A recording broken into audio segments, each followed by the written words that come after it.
how does, in your view, how does the field of classical music look today from that perspective of diversity compared with, say, 25 years ago? Has it changed? And if it has, how is that manifested? Yeah, so great question to start out with. And it's, so there's a multifaceted answer to it. And the first thing I guess that I would share is that not nearly enough change has happened. And I think that's, if you will, the main story. And you know, the League of American Orchestras just completed its most recent study of the field. And you can kind of on their website, you know, and Google all of the data, but it's not encouraging. And so, so I want to kind of share, if you will, a more gloomy kind of overlook. Not that it's gloomy, but just that it's the reality, is that we have a tremendous distance to travel.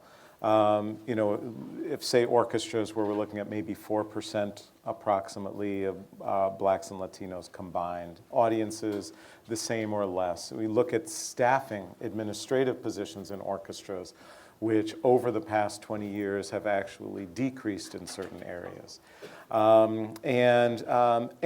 Similarly, when we look at higher education and certain graduate programs, things like that, as well as undergraduate, but where there's a complete lack of diversity and inclusion. With that said, things are certainly, in general, not as bad as they were in a number of ways. For example, you know, prior to Sphinx, and I know as I was growing up and originally coming here to Peabody Prep on Saturdays from when I lived in Hershey, studying with Brosinovsky, that there was the idea that an instrumentalist of color would perform with a major orchestra was just unheard of, basically. And now that happens dozens of times a year. With Sphinx's programming alone and the laureates, it's, you know, over 20 times a year. Sphinx alums have gone on into a number of the top orchestras. And Sphinx alums have gone on, for example, to every top music conservatory, music school. And so there are a host of opportunities, and something that didn't previously exist is that there is a community of professional musicians of color, which also did not exist. And so when I talked with those like Sanford Allen, who was the first African-American member of the New York Philharmonic back in the 60s, him talking about the nature of the community and the level of isolation, the level of alienation. And so there have been a number of things that have changed, both statistically as well as culturally.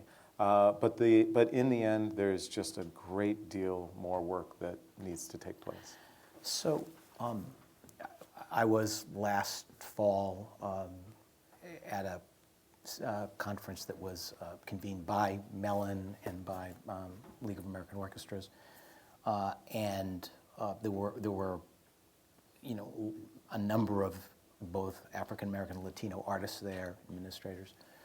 But what was really striking to me was at the beginning of the couple of days, they read a piece of an article that had been written in 1991 about the challenge that orchestras faced around diversity. And you were hearing it, and it could have been absolutely written today. I mean, it was extraordinary in that sense. So to go further with this, and maybe focus for a second on the orchestra question, although we don't have to stick with that, but what are the obstacles of deepening diversity? I mean, where are the challenges? And I think, you know, we understand sort of the assessment of where it is, but you know, is it access? Is it economic? Is it cultural? How do you see that? Yeah. So I think there are a couple of things. And a couple of not only obstacles, but also, I guess, opportunities. First, I would say that one of the big obstacles is simply doing something. There are so many institutions that, for whatever reasons, just won't do something. And at the very least, they'll kind of put together a task force, a committee, we'll discuss it, but without a clear time frame of when this task force or committee will be done with their work, and when they're done, X will happen. So we must be thoughtful because it is a complex problem, but there has to be some type of timeline and time frame. And so literally just doing something. Second, just expending resources. A lot of institutions just simply don't. And so one of the first things, for example, with an orchestra, they're like, oh, well, we can't do anything. We don't really know what to do. We just can't. People of color don't show up to our auditions. What can we do? And so one of the first questions I would ask is what's their diversity on staff, where it tends to be a 2 to 3 year turnover rate, and where they have a host of different opportunities. I ask about their hiring processes, and then I just ask, what percentage of your budget do you commit to inclusion and diversity initiatives? If this is important to you, you must have a percentage that you've allocated, of course, and they haven't. And or what staff positions. So who's working on this issue? Who's focused? Who's being evaluated? Who's being measured within your institution against a set of measurements about whether they're achieving success surrounding this? Every major corporation has a chief diversity officer. And of course, no major American orchestra does. So when their answers to all of those are no, I say, well, of course you haven't. The biggest obstacle is just your inaction. If you don't apply resources, you don't apply time, you don't apply people to an issue, and you just kind of ask people in addition to their regular job to kind of work on this a little and put something together, it's not necessarily going to bring about any substantive change. There is just kind of that, and I would far prefer to see more news articles about failures and about initiatives that didn't work, because that's how we learn. The success of the tech industry and all of these things, and there's endless quotes. Larry Page is an alum of the University of Michigan, and he talks about how we have to be uncomfortable to be relevant, and you constantly have to be innovative. And in that kind of environment, you have to accept a higher failure rate. And the last thing I'd kind of say about kind of the obstacles, because I think this is really key, and I was just recently on a phone conference related to a major orchestra exploring diversity, is this issue of excellence. That if we do this insane diversity initiative, it will impact the excellence that our institution has built over 100 years. And I don't mean to kind of mock that sensibility. But I've become very frustrated with it over the years for two reasons. One, because if the goal of a major American orchestra is to play only the Western European canon perfectly well, the way it is traditionally interpreted, and to perform it to the largely white, affluent, small subset of the community in which that orchestra resides, they are absolutely excellent at that. But if their mission is broader, if it is to perform the greatest orchestral repertoire that exists, if it is to perform and impact and transform the lives of the breadth of their community, they are absolutely not excellent at that. I mean, there's just no doubt about that. It's how they define excellence. And when I've read most of their mission statements, they are not living up to an ideal of excellence as it relates to their own written mission statements. And the other relates to just the direct sense about artistic excellence. And Tom Morris has said this, Jesse Rosen, League of American Orchestras, has shared this, that the challenge of America's great orchestras is the biggest challenge is not artistic excellence. They are full of it. It is homogeneity. Mm-hmm. It's that you no longer can hear an orchestra and even a trained ear and go, that's the Baltimore Symphony, that's the Philadelphia Orchestra, that's the Phil. And there used to be a time when you couldn't. And so they talk about this issue, not from a standpoint of diversity or inclusion, but just in terms of artistic integrity. Mm-hmm. and so thinking about how you bring into an orchestra the interpretation, the voices, the ability to develop a sound, I think is important. And lastly, just that I've yet to see an article, because I've been in a number of rooms where these conversations happen with orchestras and they're like, well, we'd love to, but we can't because it'll affect our artistic excellence, so on. So I'm just waiting for the article in the New York Times saying X major orchestra has lost its artistic excellence because it's got too many people of color now. And once that happens and there's an orchestra that somehow does what they're all worried about, then let's actually talk about it. But for more than 20 years, I've heard about the fear of that. But of course, no one's, that has never happened. And on the contrary, organizations like Sphinx have demonstrated that focusing on musicians of color brings about the opposite results. And one could have said 20 years ago, and so it was actually not 20 years ago, but the first, so it was 9 years ago, the first performance that the Sphinx, at the time Sphinx Chamber Orchestra, now Sphinx Virtuosi, did at Carnegie Hall. Maybe it was the first concert, the New York Times wanted to be nice, they did a rave review, okay. But 9 years in a row, after a year or two, it doesn't, New York Times, they treat Sphinx the way they treat everybody else.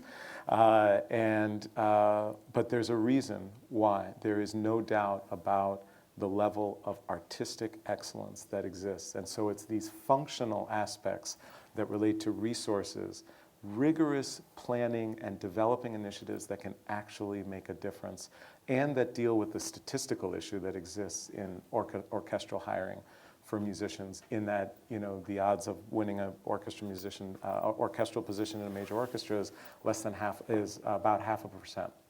So, and the odds of getting into an Ivy League school are about 8%. So you're talking about in a magnitude of greater difficulty, and so we have statistics to deal with if we want to reach a point where our orchestras are inclusive. So the excellence. Sorry to No, that's okay. It's a bit, great answer. It's a really great answer. So the excellence question really is interesting because it reminds me of the similar conversation on a different topic that orchestras had 20, 25 years ago when they were broadening the vision of what they were going to try to do. And that this notion that artistic quality is, if you do that, you can't have both. And it's a little bit like what we face, and we've talked about this here, in schools like this, about that if you broaden and you create a richer environment for our students in terms of the kinds of skill sets they're going to need, it will take the singular focus off of performance instead of reinforcing and making it stronger and better. So, this is, go ahead. And just to add to that it's completely true and something that we're facing in higher education and in music schools, schools of the performing arts. But over history, as you look at innovation and you look at the ways in which various sectors become additive, there's very few examples where that somehow has resulted in a diminishing of whatever existed previously. It is almost always the opposite. Whatever existed previously is informed, is expanded, and is improved upon by the additive nature of what's been done. And as you point out, almost any major corporation will speak to that today. Yeah. So let's talk, if we can, a little bit about Sphinx, actually, because it's a remarkable organization. And so in terms of its contribution to all of this and its unique place that it holds in this, I'd like to hear you talk a little bit more about that, but also talk about this, because this will segue a little bit later into the conversation about how we train students today, about sort of your experience as an entrepreneur as you moved into that organization, as you founded that organization and developed your vision for it, and faced the challenges that you faced with it. Yeah. So it was interesting because I founded Sphinx when I was still an undergrad at Michigan, and faced all of the, not just typical challenges of trying to launch a social enterprise. And it was interesting because people would then sometimes later on say, oh, you're kind of an arts administrator. And I always fought against that because I've always felt that I'm a social entrepreneur. And I really even look in my current role as kind of from that vein. And entrepreneurial being in a kind of constant state of innovation, building an enterprise around something that's innovative. But Sphinx originally started as just a very simple idea, which was that, I said, what if there was a competition for students like myself? We could come together, play music by composers of color, which I had only recently just discovered while I was at Michigan. I didn't know there were any black composers until I got to the University of Michigan. And Steve Ships, my teacher at the time, was like, do you want to play music by black composers? And I was actually even kind of a little put off. And so I was like, what do you mean? Like, I'm a real violinist, you know that? What kind of music are you giving? Right? It's terrible that was my initial mindset. And then he starts pulling, volumes of works, obviously, William Grant Still, Roque Cordero, Joseph Boulon St. George, right? Just completely, I'd never even heard of, I didn't understand the history. I was utterly ignorant as a multiracial violinist, certainly perceived by, kind of the country as African American, utterly ignorant of the contributions of African Americans or other people of color, black composers, to the kind of annals of our repertory. And that goes to the nature of how our institutions historically have taught music, and the music we've chosen to teach and to bring to light. So I was thinking about that and this idea of a competition, play music by composers of color, and then resources, some prize money, opportunities to perform. And then if we just do that, it'll solve the problem. Classical music will become diverse. And that was my goal, was that I wanted this art form that was central to my life to be more inclusive, to be more diverse. And then as I actually went about data gathering, looking at historical initiatives that didn't continue, then I really began to realize that it was a complex issue that has to look at initial pool, access at a very young age, what happens at the secondary level, what happens at the collegiate level, and then what happens in especially the pre-professional to professional step. And so that then quickly led to all of these various stages that Sphinx has in terms of direct programming, but also the idea that Sphinx in the end could never fulfill or achieve its mission or its goals with its own programming, that it had to serve as a resource to the field. It had to serve as a catalyst to the field, because in the end, it's going to be all of us, the schools of music. It's going to be our orchestras. It's going to be our secondary educational system. That's how the problem will fully get addressed. And so Sphinx, I think, really views itself in that way. And hence Sphinx Con, now Sphinx Connect. It's the idea of convening and bringing together the leaders from around the field so that learning can take place, connectivity can take place, networking. Because in the end, the field being more proactive and carrying out initiatives is directly related to, if you will, the success of Sphinx's mission. So is the ultimate goal to be obsolete? Ultimately, absolutely, absolutely.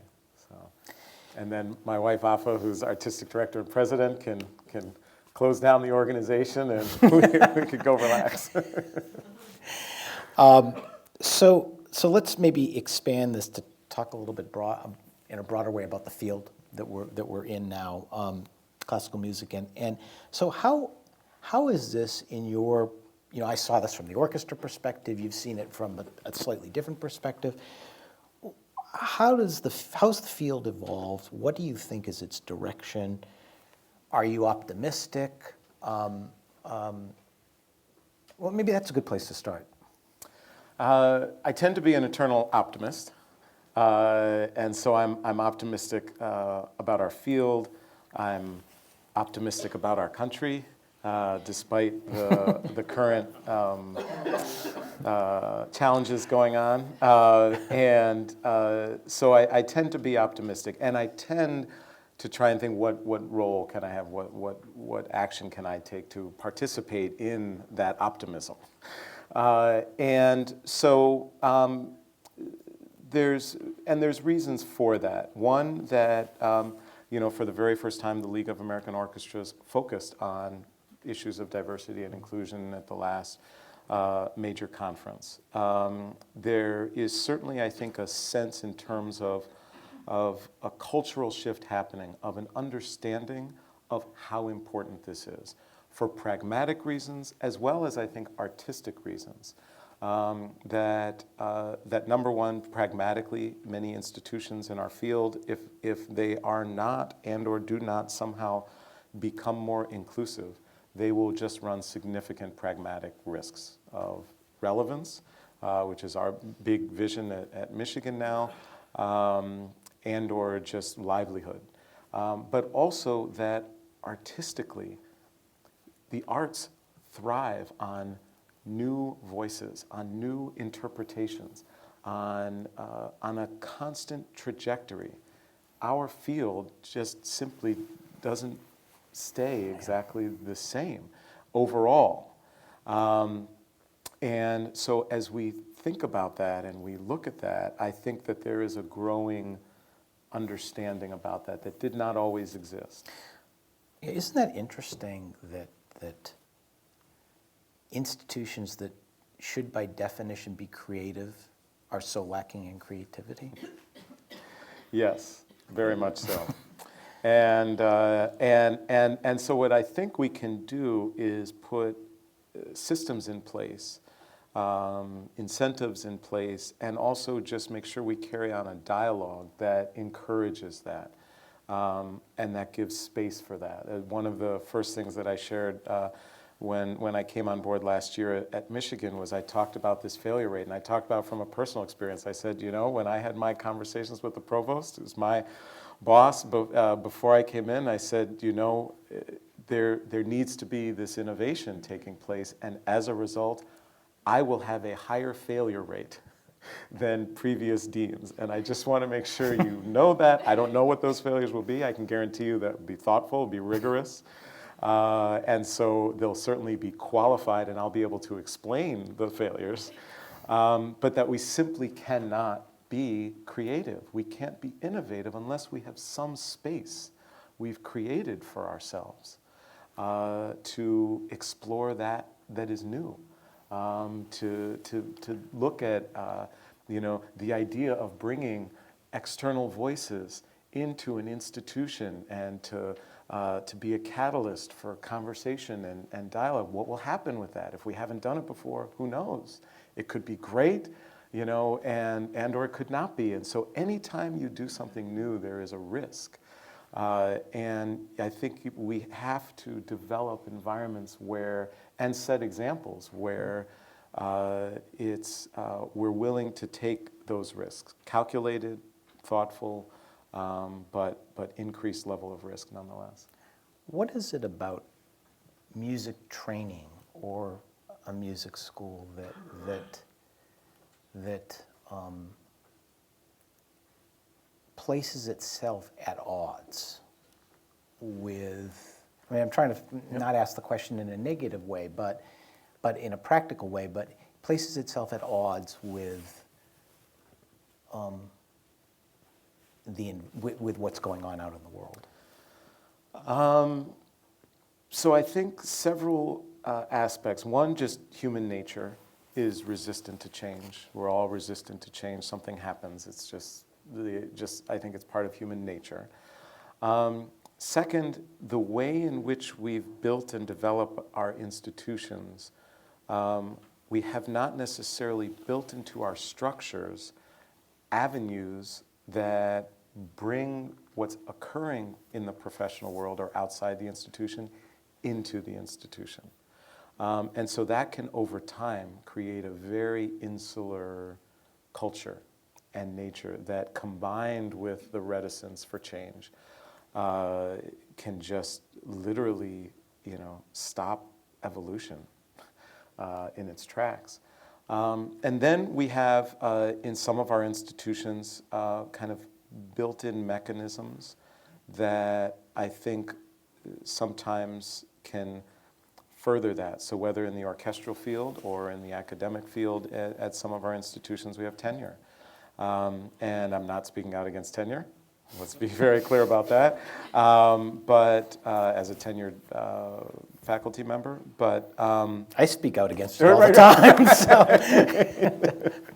so yeah, so no, so I am unwilling to, unable to, but I think that the idea behind tenure for orchestras, for academic environments especially, the idea of that ability for academic freedom and for the initial reasons for that, I think, are incredibly valid and important. And so, but we have to also, I think, just look and understand and say, okay, if we do and we have this particular process which enables that, are there any additional things that occur to our institution because we have that policy? And if so, are there things we can do actively, proactively, to then engage that? So that if there are aspects where, if you look at tenure institutions versus non-tenure institutions and you gauge and you evaluate innovation or creativity and you find that in certain institutions that have or do not have tenure, there are higher or low levels of creativity or innovation, then you can say we don't have to adjust or do away with tenure, but are there things we can do to engage and to incentivize innovation, to increase the level of activity that is happening that's engaging those who are in the professional world? Those types of things. And again, that gets to kind of the optimistic side of we don't have to necessarily kind of tear things down or do that, but rather are there ways that we can be additive that will bring about the results that we want? So how do you inspire innovation? So I mean, here we're doing incentive grants, we're doing things like the Dean Symposiums, we're working on curriculum changes. But how do you get people to believe it's important? Yeah. So one thing I do believe in is that, if you will, from the top of an institution, demonstrating it by doing it and by launching Dean's initiatives that help to demonstrate that. But also, I think, absolutely seeding or supporting various faculty initiatives and ideas. And one of the things that I think, it's kind of just like Malcolm Gladwell's, Tipping Point, which, by the way, is phenomenal, as well as Outliers. I think a host of his books can be incredibly informative. But that then, once any one of those is successful, we tend to love to repeat success and to follow others. So all it takes is just a few faculty-led initiatives in that space that are successful, and then faculty are like, oh, well, maybe I could do this. Maybe it literally just opens up that idea and door. And sometimes I find that no matter what I say and no matter what we might put on paper of we value innovation, we value a creative, it takes actually just doing it. Mm-hmm. And literally within a couple of years, then you really see that shift because everyone sees the impact. And there are some, I think, at every institution, usually a minority, but that are very resistant to change. And from my perspective, I can talk about that. I can try and advocate as best as I can in my role. But one of the biggest things I can do is actually provide a platform, have certain things happen, and then have them see those successes and see the impact on students. And that's when it becomes, I think, really, kind of ripples through an institution. When you have a student who comes, to a lesson in your studio one day, and you may have been, kind of resistant to something, and they're talking about this impact that they had because of a performance they did out in the community, because of community engagement activities of the institution, or they had some involvement with an entrepreneurial thing, or they learned about how to promote their upcoming recital in a different way, or they engaged in a interdisciplinary thing. And you see that excitement, you see that energy and the passion. That's when I think you really begin to alter the trajectory of an institution and alter that culture. So what do you think, from your own observation, I mean, the world that our students, your students are going to be going out into, very different than it was even 10, 20, let alone 50 years ago, will be different still, 10 years from now. What are the essential components that we need to equip people with? Yeah. And so definitely to go with your question as well, I think this is why we have to always be innovative and changing and responsive, because the professional world will be different 10 years from now. Right. And so we can't be doing the same things in 20 years that we're doing today. We can't just, aha, we did it, now that's it. We need to be in a constant state of change. So that's part of that culture reset, or cultural evolution. But in terms of currently, I think that, first of all, understanding the realities of the field. There are way too many alums that I talk to of music schools who say, I had no idea what the real world was like until I actually got out into it. Nobody told me. Not my private teacher, no one in my classes. I just had no opportunity. And to me, when we have, if you will, these kind of protected bubbles in which we're preparing our students, that's the prime opportunity for them to prepare. And if they're not preparing for the real world, then in some ways they're preparing for a fantasy world. And that, I think, is a huge responsibility we have. So is to communicate the real understanding of what the real world is like, what the statistics are. If they have a desire, for example, to get into an orchestra, they have to understand their chances are 0.5%. And they have to understand who they're competing with, and they have to understand at what level that level of competition is. And they have to understand where they currently play versus that. Because that will give them a real world understanding and understand the level of preparation that is required if they have a particular career path in mind. So reality, I think, number one. Number two, I think that our current professional world provides unbelievable opportunities that didn't exist several decades ago. And so one thing I often tell students, if you don't get the job you want, create it. You have the ability to create a job. It does not take too much of a following that you have created through any type of social media, Facebook, SoundCloud, et cetera, the list goes on, that could potentially support your own performing career to a level that is absolutely sustainable.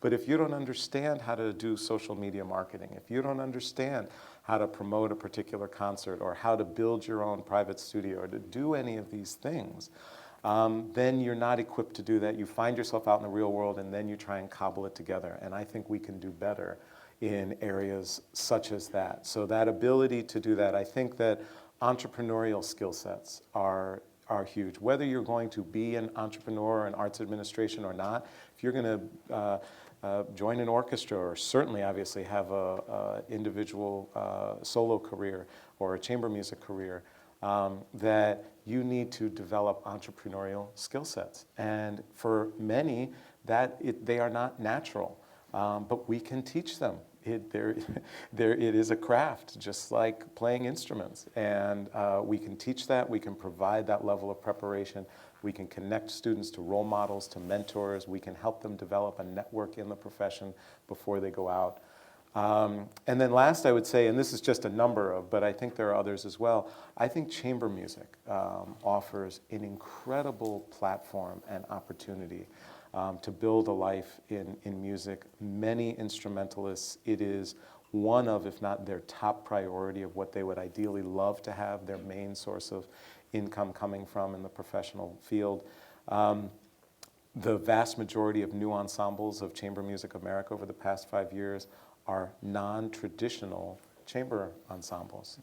They are these hybrid groups, and so that is indicative, and we can look at any of the groups that have done amazing work, the list goes on and on, Eighth Blackbird, et cetera, but that are doing incredible work and redefining or have redefined kind of what chamber music is. And so I think there's huge opportunity. And I think there's, not only in terms of artistically, but I think there's huge opportunity in terms of just sustaining oneself as a performing artist that exists. But again, it takes preparation and training, and we are the institutions who can and should play that role. It's a really interesting thing. We've talked about this a lot here, that there are enormous number of opportunities, more, in some ways more than ever before in reality, but it requires a flexibility in thinking, a willingness to look at things differently, and to be willing to tackle this issue of in a sense, taking yourself out of the silo and arming yourself with a set of skills that are going to help you make your way. Absolutely. Yeah. Absolutely. So I'd love to just get some questions going from the audience if we can, because we've been kind of dominating the conversation, and it's your chance to ask this gentleman who's done all of this how he's done it. Yes, ma'am. Thanks for being here. A lot of what you've said has really resonated with me. You mentioned that you started Sphinx when you were an undergrad. As a student who is also trying to do some innovative projects, I find a lot of trouble managing my time. And I was wondering if you could maybe explain how you did it or offer some advice. Yeah, great question related to time management, and don't feel bad. I find a lot of adults have major issues with a lot of staff, faculty, all across our country have issues. I have issues with time management even today. So one, actually, I think that there are a number of just pragmatic things that a lot of people don't employ that relate to time management. This is actually one of these things. I kind of do a weekly video mentoring, online video mentoring called Aaron Ask. You can check it out at aaronask.com. It's free, so it's just, but it's kind of these types of things of how, one of the examples is kind of how you look at how you manage your time. When I was founding Sphinx, and I was looking at my time at Michigan, I was very, very focused on what my results were. I had started out at Penn State, where I was for 2 years, and then I had 4 years off. I was very financially challenged, et cetera, all of those things. So kind of got myself on financial footing and then went back and was at Michigan. So I went back, I was 4 years older than my peers. And I was intensely focused on what was I going to get out of Michigan. I was much more acutely aware of the money I was paying to Michigan, and in addition to getting scholarships, but right, so I was like, I am going to take the most from this institution while I'm here. And so in that, and I do try to focus on this in terms of general life, which was that to the greatest extent possible, I did not spend time on things that did not matter or weren't related to my focus.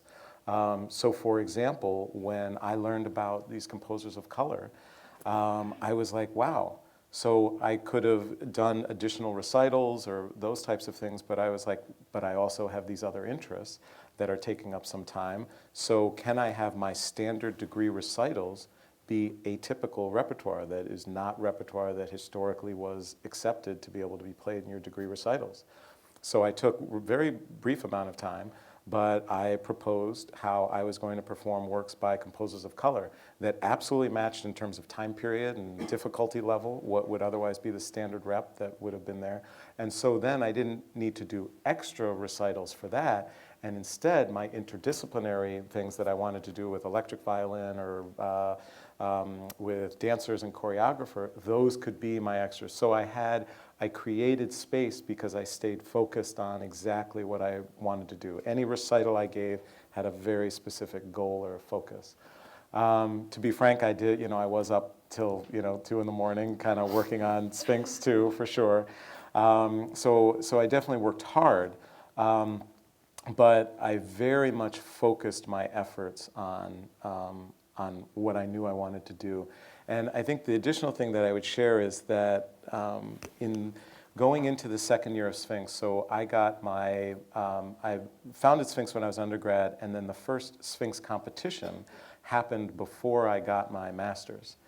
And as I was in that process and preparing for my recital, my master's recital, I was thinking, and I literally came to a very clear epiphany where Sphinx became my primary instrument.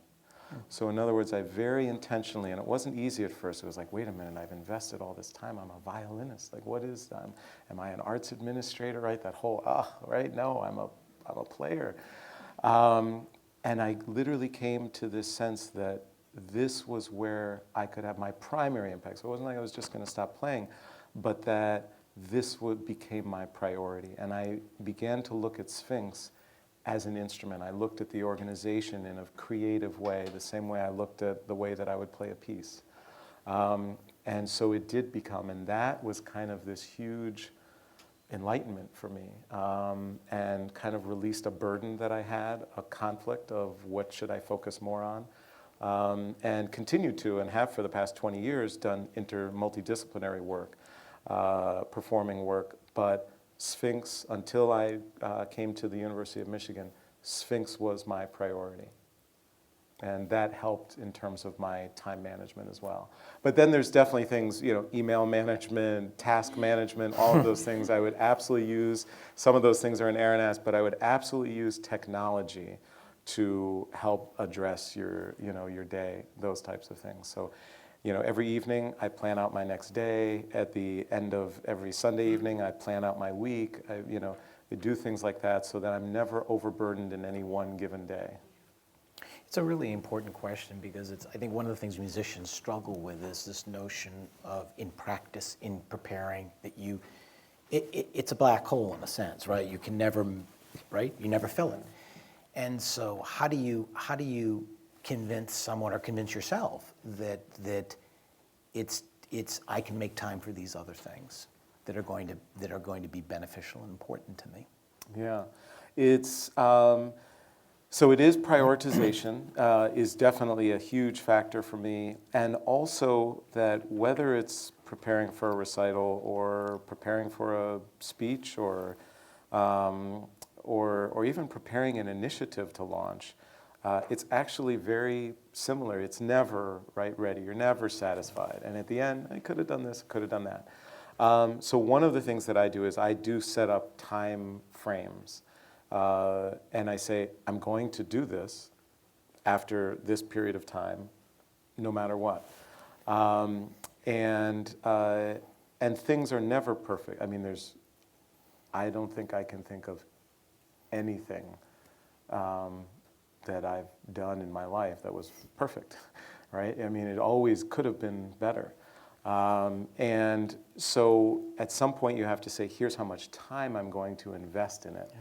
And sometimes I think these are difficult. So for example, at Sphinx, there was a thing related to fundraising or development because it's also partially a numbers game. You had to reach out to so many potential sources. And so one of the things related to grant writing and a philosophy at Sphinx was to make the grant as good as it needs to be to get the largest grant possible, but not a bit better than that. And on the one side, you're like, wow, wouldn't you want to be more perfect? But the perfection for fundraising for Sphinx is the total dollars brought in. Yeah. Sphinx's goal was not to write beautiful grants. Sphinx's goal was to have the greatest amount of resources to affect its mission. Therefore, writing a beautiful grant was actually far less perfect than writing a grant that's just good enough to get the largest grant possible and not a bit more, because anything that's over and above that is resources that Sphinx could have utilized for program that was invested in development instead. So that type of thinking and that type of approach throughout your life can actually really help to literally create more time. It's a great lesson in resource allocation. Yeah. Other questions? Here.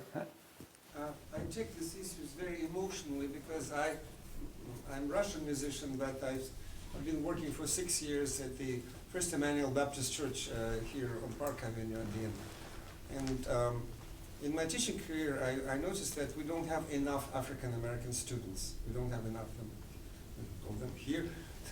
It's become better this year. Last 2 years, I see more. But a few years ago, we had only a few for the whole conservatory. You mentioned early training and how your organization deals with that or thinks about it. I think conservatory is a tip of the iceberg. Musicians who study here have early training. And that's why we have so many students from Pacific Rim, from Europe, and so forth. I can imagine a 7-year-old Jewish boy playing violin on Sunday. I can imagine a 6-year-old Korean girl playing piano. But do we have good conditions for African American families and not affluent African American, low-income families, beyond people who live beyond Martin Luther King Boulevard in Baltimore. Have we done anything to help these families to establish conditions under which they will raise children with early training, which will be, and then they can come to conservatory and play African American music, play Schubert and Mozart. Those who study here, and I've seen them, they're all in my classes somehow, they're brilliant musicians, but we need to help them somehow. And what do you think we can do? I admire that you have this organization. Do we have such organization here in Baltimore? If we will have it, I will be the one who sign under and participate. Great, great. So, and Let's start a chapter here. right, yes. So, and Privyet Koktila, my wife grew up in Baku, and my first teacher was Vladimir Grafman. So, who's Gingold's teacher and a host of others. And so I am a product of the Russian school. And he'd always say with my early lessons in New York, you no talk, you play. And so it was incredible. Early training. Yes, yeah. So so I had a very odd, unique upbringing, and in many ways kind of was an outlier, and I was very lucky to have that type of training very early on, right? He was my first teacher. I was his last student before he passed. And so in short, I just wanted to share that one of the things I often share with people is that if we see things that aren't taking place, is there something that we can do? So just before I share, because there are things in Baltimore, and I only know a few, but I'm sure there's even more than I'm aware of. But even if there wasn't anything, you could go out and teach and identify students and teach them. And so I always share with people that if there's things that they feel they don't see in society, or that a very first question is, what can I potentially do to impact it? But, for example, with the Baltimore Symphony, they have Work Kids, which is an initiative. In many major cities, the orchestras have some pretty extensive either community engagement and or education programs. But also here at Peabody. A tuned-in program. We have the tuned-in program. And so there's actually, in some ways, a lot more going on here at Peabody and in Baltimore than in a number of other cities. And or conservatories around the country. So I would think definitely that there are opportunities to be had, and that there are already existing programs and initiatives at play that you could have a direct impact on. So yeah, great question. Back here. What would you say for students of color that do end up going to conservatories that have to deal with other circumstances that students that aren't of color have to deal with? And like how she said, balancing your time, but of a different sense of having to deal with racism in schools, but also having to balance your schoolwork and getting ready for your lessons. So trying to fight like the good fight, but also trying to graduate. Yeah, it's not easy, and there can be significant challenges, and sometimes it can be very frustrating when the challenges that a student might face are different than other students, whether because of any host of circumstances related to the environment. When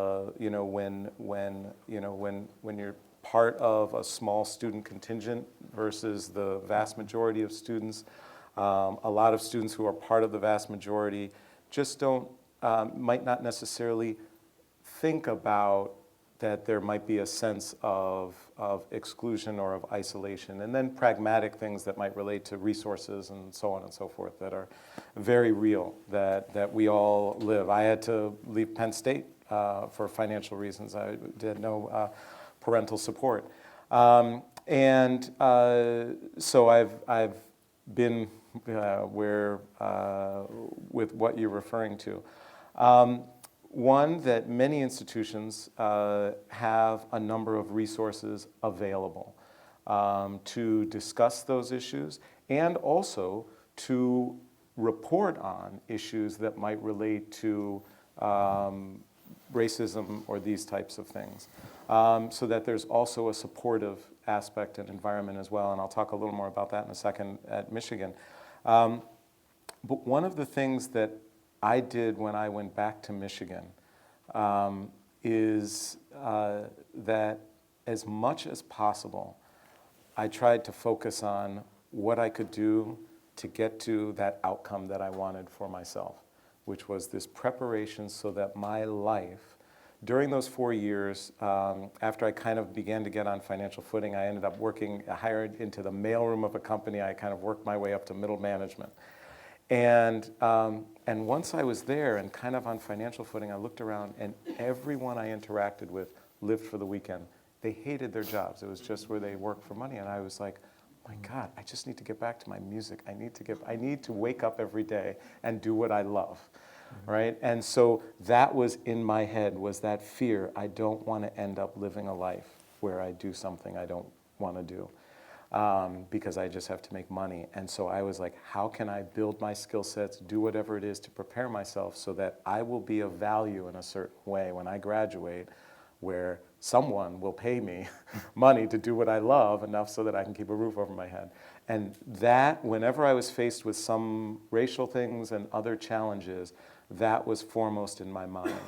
And I'll share with you one example that was there, and we had regular rotations of seating in orchestra, and me and the one other African-American violinist at the time, we were at the back of the first violin section, and everyone rotated around us. And we called ourselves the caboose.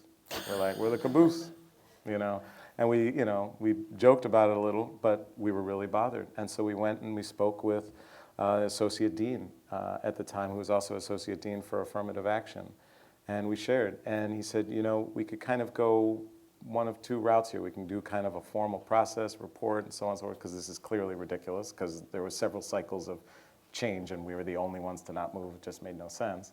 He said, or I can try and have a few conversations and see what happens. And we both were like, here's what we wanted. We're like focused on what we're doing to prepare ourselves to be the best musicians when we leave this institution. So Associate Dean, please do whatever you can. Let's see. Next cycle, I was second chair. My stand partner was third chair. We were like, cool. And then we rotated normally like everybody else. And to this day, I don't know why that occurred or how it occurred or whether there was intent behind it or not. But for me at the time, it was irrelevant. I just needed to play. For the institution, it's very relevant why that took place and to understand and to make sure it didn't happen. In my role at Sphinx, it's important and relevant to understand why those things happen and to affect systemic change. But as a student at the time, and one of the things that I talk to our students a lot about is I'm like, focus on your practicing. Focus on being whatever it is that you're working on, being the best, being at a level of excellence greater than anyone else in that sphere that you're working in, because that is what's going to give you the best empowerment. As an administrator, let me worry about this kind of environmental stuff, because I can affect it and should be able to as an administrator. So just to share that, and sorry, the last thing I'll just share with that is that unfortunately we've had racist incidents at the University of Michigan recently, which you might have seen in any of the stuff online, but just, overtly main campus disgusting acts of racism.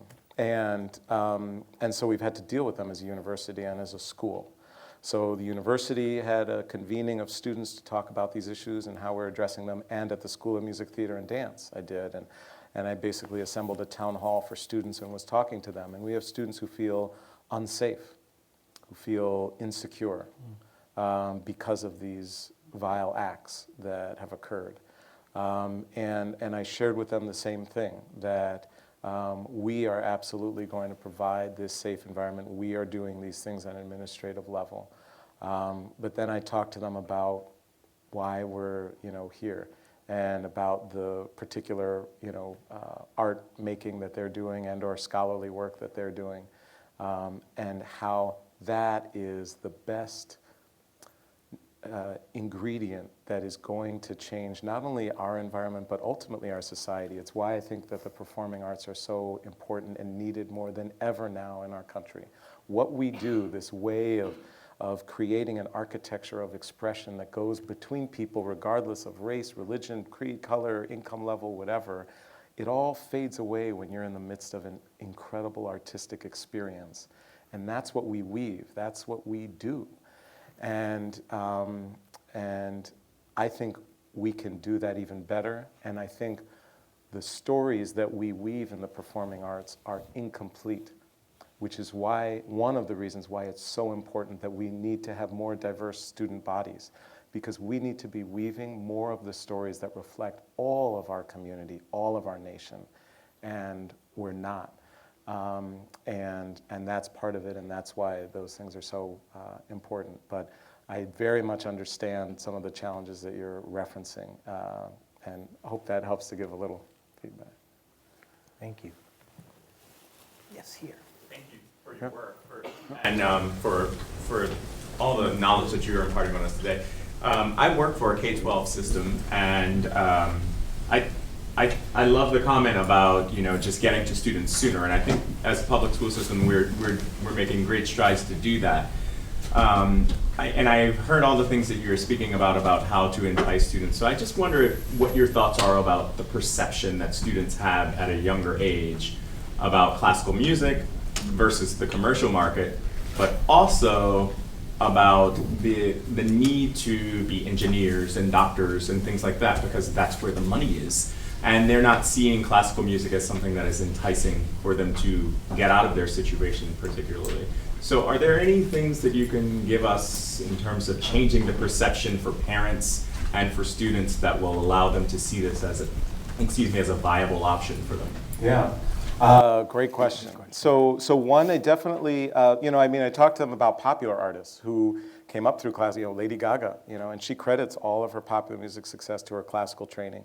So there is just the one argument about that classical training at an early on, no matter where you end up in life and whether you end up in professional classical music or not in music whatsoever, that the benefits of not just being exposed to, but participating in early music training is just clearly defined. There's studies that we've done at the National Endowment for the Arts and so on and so forth, but I think it's 80% of those who earn over $150,000 a year had music participation at a young age. And the same goes, there's about a 30-point differential with SAT scores, so on and so forth. So for parents and so on and so forth, and especially for Baltimore, actually, one of the things, I happen to be a big Tupac fan. Tupac went to the Baltimore School for the Arts. So I talk with students a lot about probably exactly. No one believes me. It's the only person to come out with like 4 albums after they. But there's, so I talk with students about that. And Sphinx, for example, will also in certain levels where engaging students will do music with classical instruments that will be music that is either recognizable to the students, it might be pop, it might be stuff from TV shows or the cello's doing the Game of Thrones, so cool. But a host of different things, spirituals, those types of things, to create a connection point. But then from that connection point, building into the essence of what it actually is. And what Sphinx has found, and certainly my experiences are that when you do that, and you have those conversations with parents, and you have parents have conversations with parents. So one of the big things for Sphinx's educational programming was to, as much as possible, have parent-to-parent contact rather than program-to-parent contact.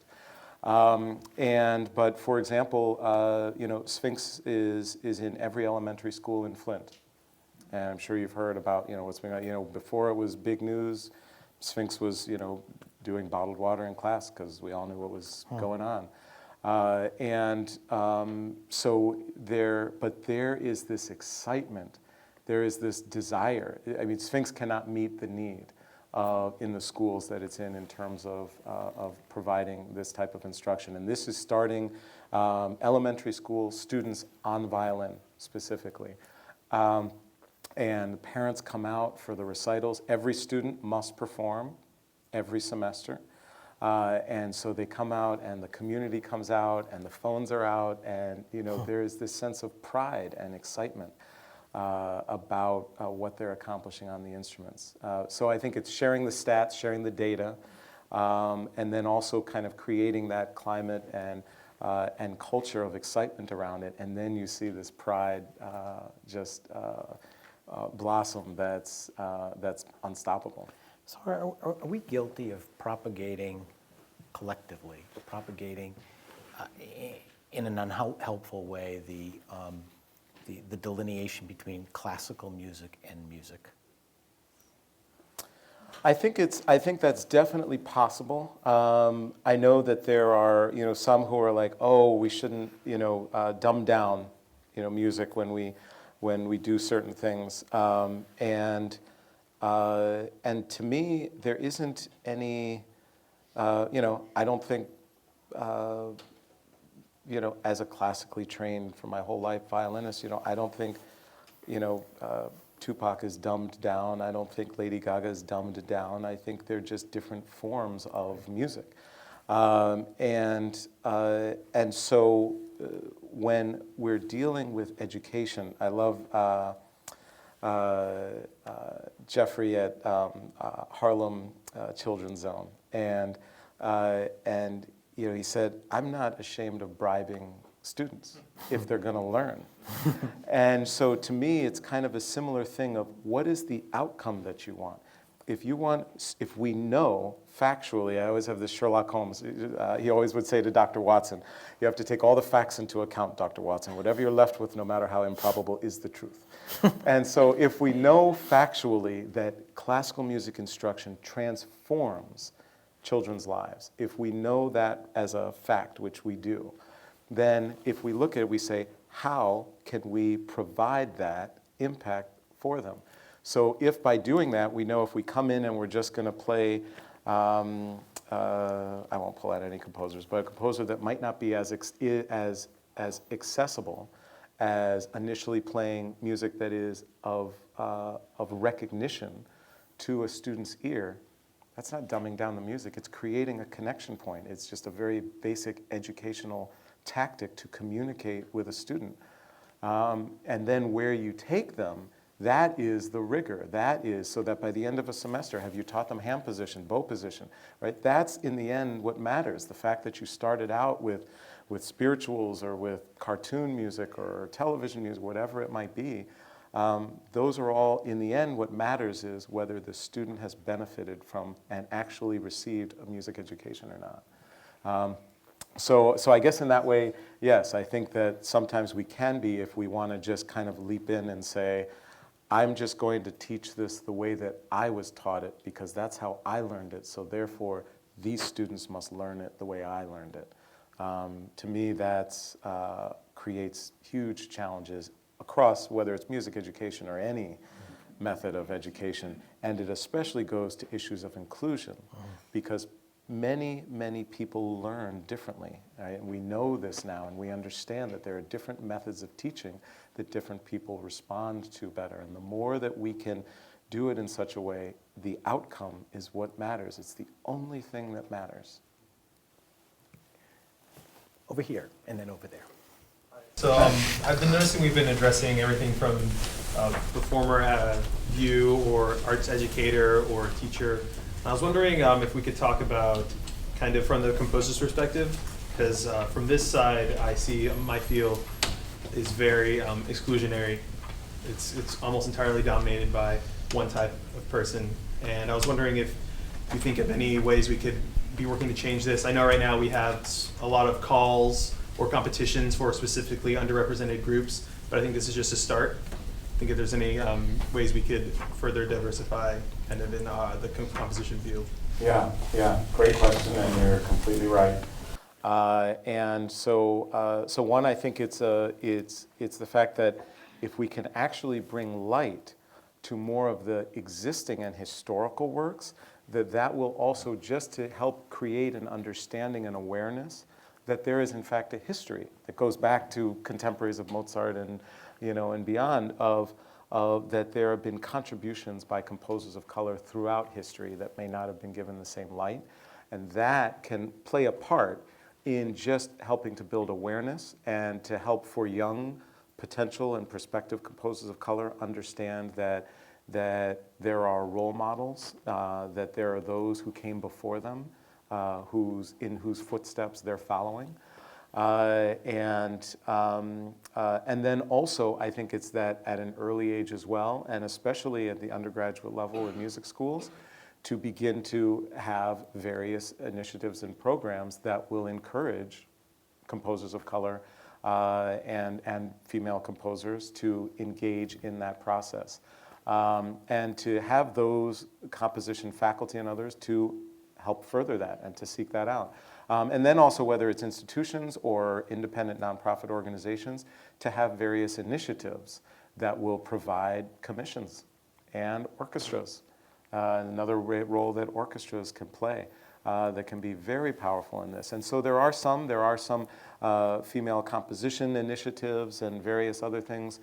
Sphinx had a commissioning consortium for a number of years. It's actually interesting that you raised this because a Sphinx alum, Jesse Montgomery, who's a phenomenal composer, is having a work with Orpheus this week. And so there's a host of things, but I think it will take that activity on a number of those levels, including building more awareness and having as part of the standard curriculum of music history these works by composers of color that actually exist. Great question. Great point.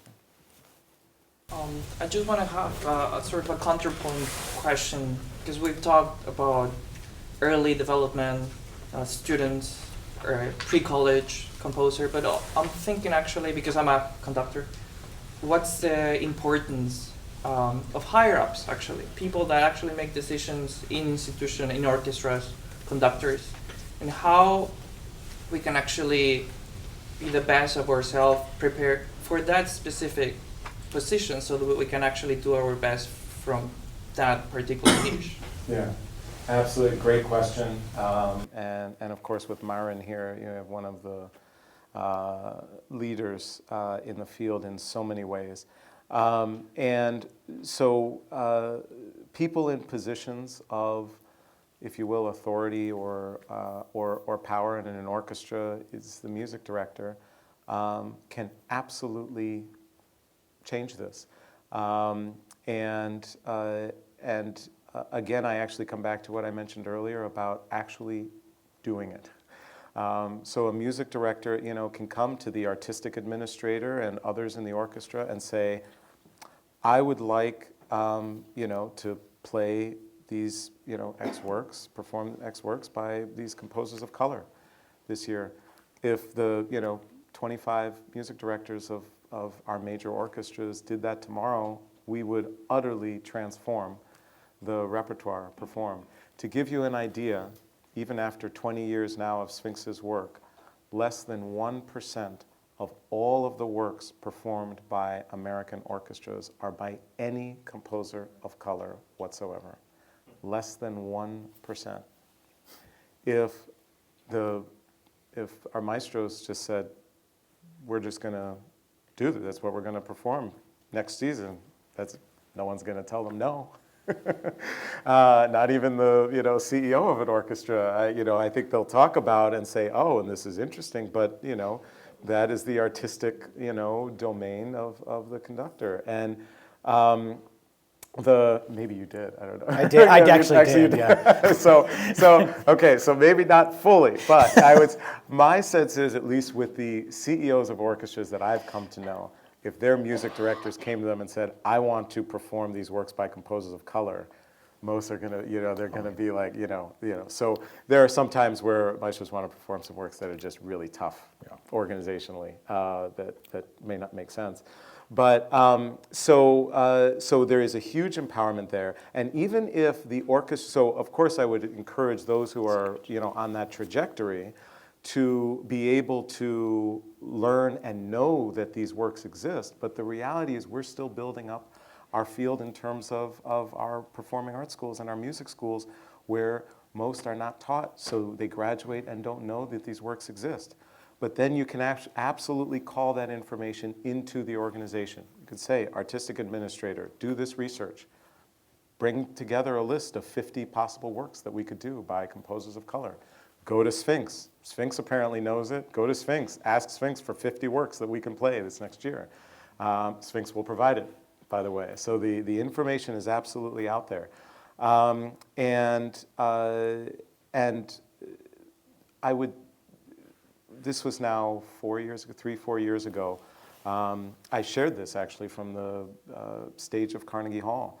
And I called on orchestras, and I shared this idea that 5% of the works that we play as American orchestras should somehow reflect some breadth of composers other than, or that would be inclusive of composers of color. And it would be very easy for foundations and funders to require that of orchestras. Be very easy for our maestros to require it ostensibly.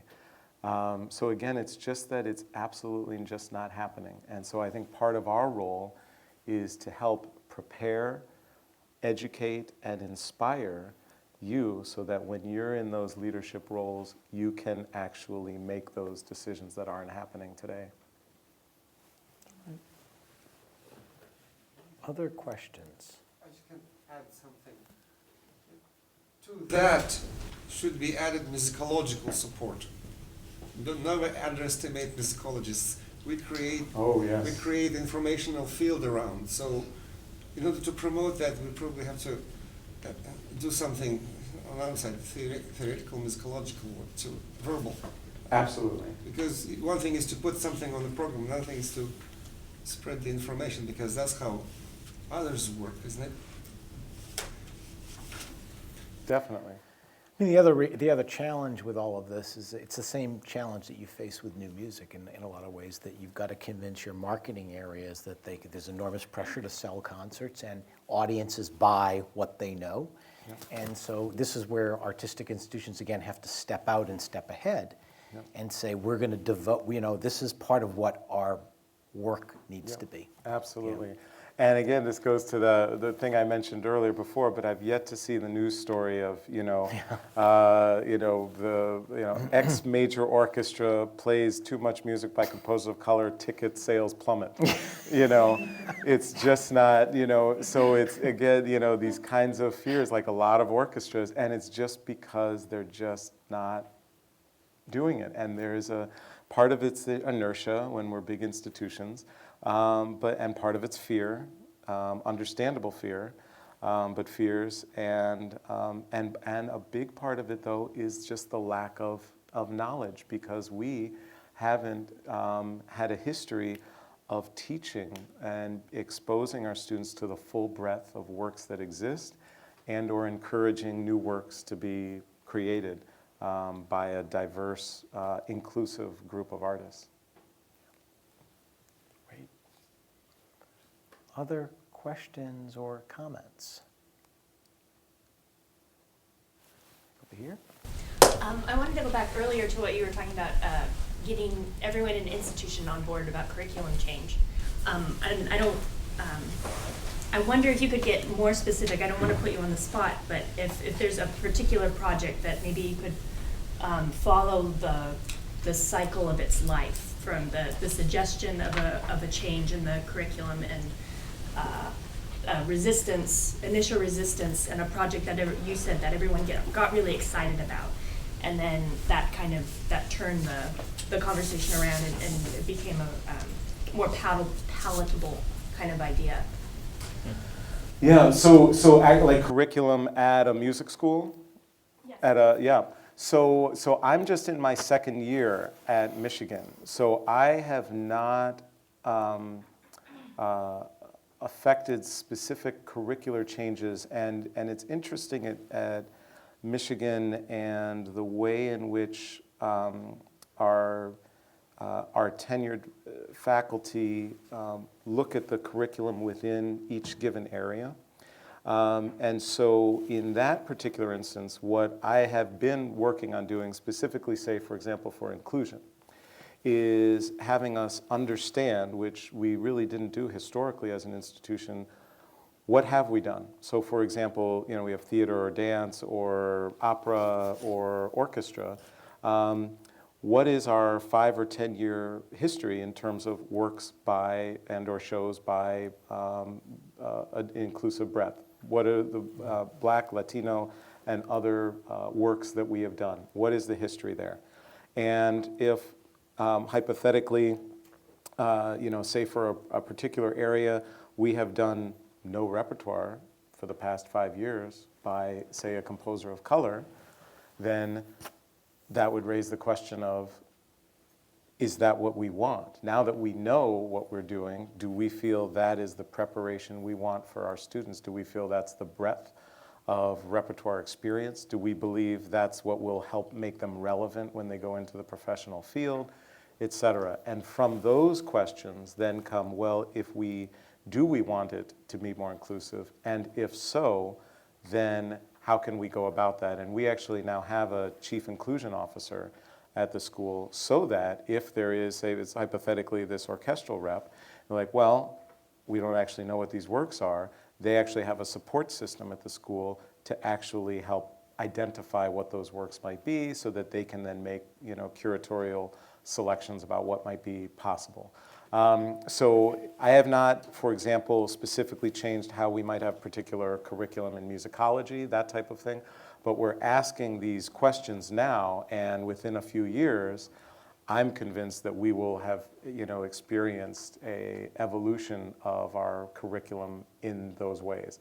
I've seen it in some other institutions, and unfortunately, for example, in orchestras, I know of no orchestra, major orchestra in our country that has seriously addressed the utter lack of diversity in terms of the repertoire that they perform. And yet there is no orchestra that has evidence that this repertoire, this diverse repertoire, would not be welcomed by their audience and affect ticket sales in any way that would be anything other than positive. Yeah. How much of this has to do with economics? I mean, when I look at the stats this year, University of California is going to put out, they accepted more Latinos than they did Caucasians this year for the first time ever. And diversity at all of our colleges, it's not happening fast enough, but it's on the rise. But you look at things like the economic gap, such as the average freshman entering comes from a family with a median income of $78,000, where the average income in this country is $46,000 per family. That's a 60% difference between someone attending college and someone not in terms of the economics. So I mean, how much of this is economics, and why are we not talking about that so much as we are racial, gender, those things? I mean, it's a great point, and it's completely true, and it plays a huge factor, especially in terms of college admissions. And the average GPA at Michigan is around 3.84, I believe, average. So there is, and the income levels, so on and so forth, and the disparity of opportunity is profound. And so we are working very diligently to identify ways to affect that in a host of ways. So we have Wolverine Pathways, a university-wide program that's looking at that. We have different things that we're doing at the school to engage with communities in different ways and engage with students at the secondary level, middle school and high school, so that there can be a level of preparedness for when it comes time for audition and just for acceptance into the university as a whole, given the overall academic requirements. But it's fundamental, and it's very, very difficult, and I think it also goes to the ever-increasing socioeconomic disparity that exists in our nation, and why I think that it's very important that it's a topic for political discussions and for political choices. And so everyone should vote and vote with keeping aspects like that in mind, because unfortunately, while I think we can affect a lot of things related to our institutions and related to our direct programs, there are these fundamental socioeconomic rifts that all too often are aligned with racial or cultural backgrounds that we can't affect as much directly, but that our elected leaders can. Well, and isn't it interesting that the conversations that we're having today and this whole question where it fits into the national context, and there's more urgency than ever. Absolutely. Any final questions? We probably have time for one more. Bert? Do they appreciate you at Michigan? In other words, you're a prophet, here. That's a great question. Good question for Fred, too. Do they appreciate me in Michigan? Right. Absolutely. So it's a great. You're on your own, man. Right. I know. It's well, it's funny because people, especially towards the end of last year, a number of people who knew me, and Sphinx is a very entrepreneurial organization. They're like, "How are you doing?" They want to put their arm around. Are you doing okay? You're in Michigan now. A big behemoth of an institution kind of thing, and so not from a standpoint of kind of ego, but a little of humor, but also reality. I would share with them. I said, well, I'm not getting used to Michigan. Michigan's getting used to me, and in that they knew what they were getting with me. It was not some kind of, aha, he's a change agent, obviously I brought a set of experiences and skill sets that related to innovation and creativity and interdisciplinary work and inclusion and a host of things, but also a commitment to this craft that we teach and a history as a violinist and a deep love for the excellence of what we do and the artistic integrity of what we do. And so I think that overall, for sure, vast majority, of our faculty and are very excited and are seeing kind of already what change looks like and are seeing how that can manifest. Our students are, just gangbusters. I love walking down the hall and giving dap and just, and getting a lot of encouragement from our students. And there's a small contingent, and it is quite small, of our faculty who I would say might not necessarily appreciate me or want to make me available to industry. But my hope is that they'll come around because I don't know exactly what it is that we have to do, but I absolutely know the types of questions we need to be asking ourselves, and I do know that we have to be in a state of evolution. I don't know what and the nature of how that evolution will take place, but I know we must be on that path if we're going to be relevant. And I know we must strive to be relevant, and that's not going to change about me. And then with the more that we do, and the more I see the impact on our students, the more committed and dedicated I am to that. And so kind of that small, but can be vocal minority, my hope is that they'll come to, if not value, at least understand why these aspects of change and evolution are so important, and that guaranteed they'll have to see it in their students. They will.